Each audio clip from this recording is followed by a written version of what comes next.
और जिस अमेरिका के दम मोहम्मद यूनुस ने बांग्लादेश में तख्ता पलट किया, शेख हसीना को भागने पर मजबूर किया, लेकिन अब अमेरिका में सरकार बदल चुकी है। यूनुस के हमदर्द बाइडेन की विदाई हो चुकी है। अब अमेरिका में ट्रंप सरकार है। मोहम्मद यूनुस राष्ट्रपति बनने से पहले से ही ट्रंप के निशाने पर हैं, जबकि शपथ ग्रहण के बाद अवैध प्रवासियों के साथ अब फंडिंग पर भी रोक लगा दी गई है, जिससे यूनुस सरकार की मुश्किलें और बढ़ सकती हैं। अमेरिकी फंडिंग रुकने से क्या असर होगा? क्या फंडिंग के बाद अब हिंसा और अल्पसंख्यकों पर अत्याचार को लेकर भी ट्रंप एक्शन लेंगे? खबर की पूरी डिटेल्स देखिए इस रिपोर्ट के जरिए।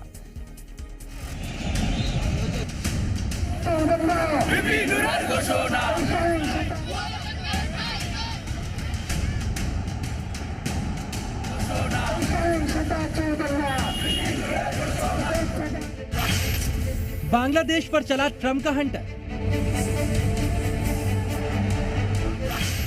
अमेरिकी मदद नहीं मिलेगी।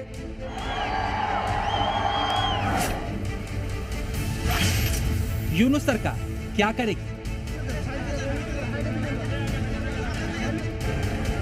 ट्रंप ने राष्ट्रपति बनते ही दुनिया भर के देशों को दी जाने वाली फंडिंग पर 90 दिनों के लिए रोक लगा दी।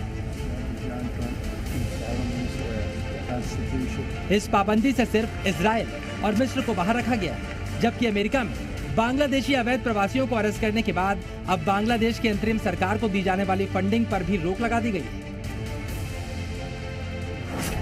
विदेश मंत्री मार्को रूबियो की ओर से साइन किए गए ज्ञापन में कहा गया कि सभी विदेशी सहायता की व्यापक समीक्षा 85 दिनों के भीतर पूरी कर ली जाएगी और विदेश मंत्री के विचार और राष्ट्रपति को सिफारिश के लिए एक रिपोर्ट पेश की जाएगी। यूएसएआईडी ने बांग्लादेश में अपने भागीदारों को एक बयान जारी किया, जिसमें उन्हें अपने अनुबंध के तहत किए गए किसी भी कार्य को तुरंत रोकने का निर्देश दिया गया।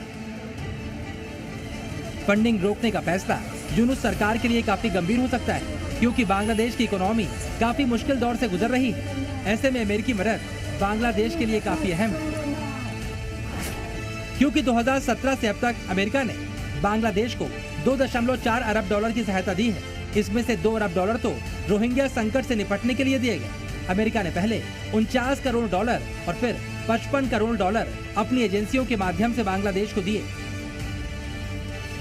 इतनी बड़ी फंडिंग अचानक रुकने से यूनुस सरकार को तगड़ा झटका लगेगा, क्योंकि मदद के अलावा अमेरिकी कंपनियां बांग्लादेश की गारमेंट इंडस्ट्रीज में प्रमुख इन्वेस्टर है। इसके साथ ही एग्रीकल्चर और इंफॉर्मेशन टेक्नोलॉजी में भी बड़ी निवेशक है। अमेरिका के प्रमुख निवेश क्षेत्रों में वस्त्र उद्योग सबसे प्रमुख है, क्योंकि बांग्लादेश दुनिया का दूसरा सबसे बड़ा वस्त्र निर्यातक देश है और अमेरिका इसके सबसे बड़े बाजारों में से एक है।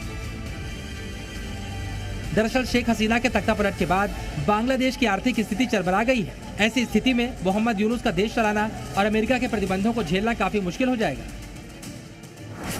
क्योंकि शेख हसीना के तख्तापलट के बाद 10 लाख से ज्यादा लोग बेरोजगार हो चुके हैं, जबकि महंगाई दर 10% से ज्यादा हो गई है। दरअसल बांग्लादेश पर बैन के पीछे यूनुस सरकार का पॉलिटिकल स्टैंड है। मोहम्मद यूनुस डेमोक्रेट्स के सपोर्टर माने जाते हैं और ट्रंप रिपब्लिकन पार्टी से प्रेसिडेंट है। चुनाव के दौरान भी ट्रंप ने बांग्लादेश में हिंदुओं और अल्पसंख्यकों पर अटैक को लेकर निंदा की थी। साथ ही कुछ दिन पहले अमेरिका में बांग्लादेशी अवैध प्रवासियों को गिरफ्तार भी किया गया था। शेख हसीना के तख्तापलट के बाद बांग्लादेश में लगातार हिंसा, आगजनी, बवाल और अल्पसंख्यकों पर अत्याचार की तस्वीरें सामने आ रही हैं। साथ ही बांग्लादेश पर पाकिस्तानी खुफिया एजेंसी ISI के इशारे पर काम करने का भी आरोप लग रहा है। ऐसे में अमेरिकी फंडिंग रुकने से यूनुस सरकार गंभीर संकट में आ जाएगी, जिससे शेख हसीना को वापसी का मौका भी मिल सकता है। ब्यूरो रिपोर्ट, जी मीडिया।